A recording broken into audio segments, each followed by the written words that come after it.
Hello, ako po si Owen, isa sa mga pamangkin ni Auntie Ching. Some children who might need extra help because of their medical, emotional, or learning problem needs a very special person.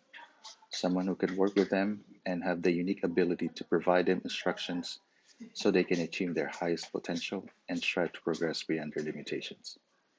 That special person is patient, understanding, and a very dedicated individual.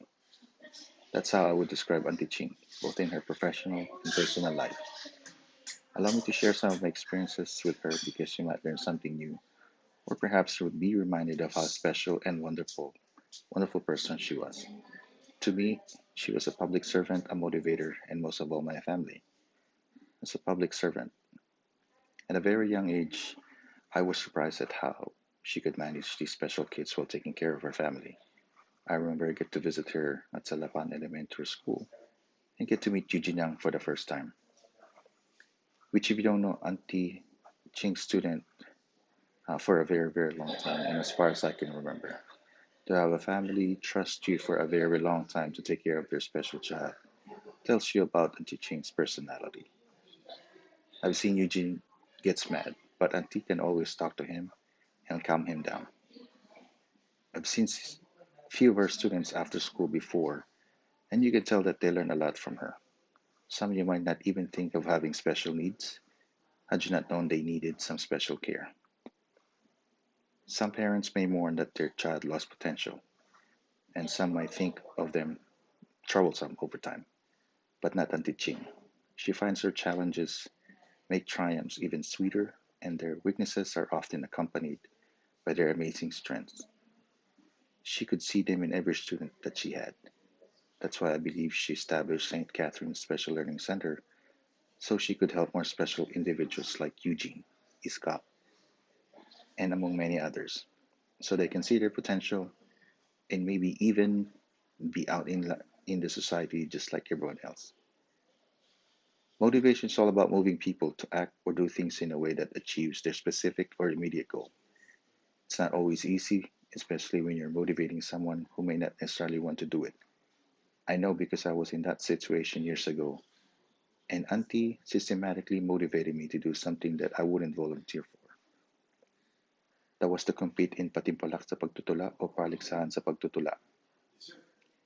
People know me that I am an introvert and a very reserved person, but Auntie was able to break some of that out of me. Although at that time, I felt like she was forcing me to memorize things and to perform on stage in front of a lot of people from different places. But later on, I realized that she was motivating me and get me out of my comfort zone.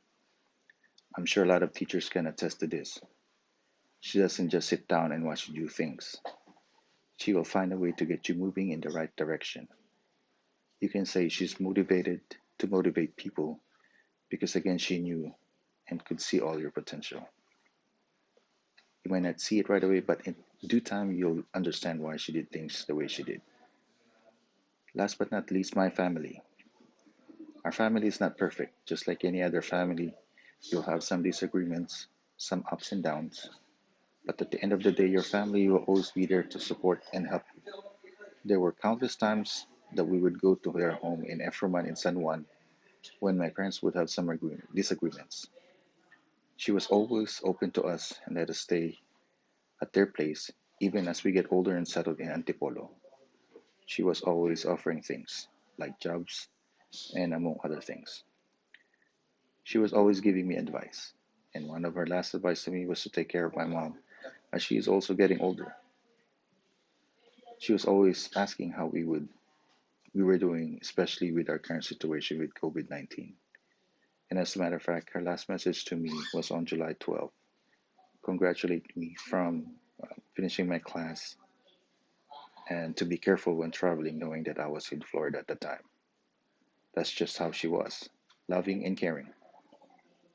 Auntie Ching may not be a perfect wife, mom, daughter, sister, aunt, or tita, or as a person, but I know in my heart she tried her best to make it as perfect as possible in her special ways, be that being a public servant, a motivator, or as a member of our family.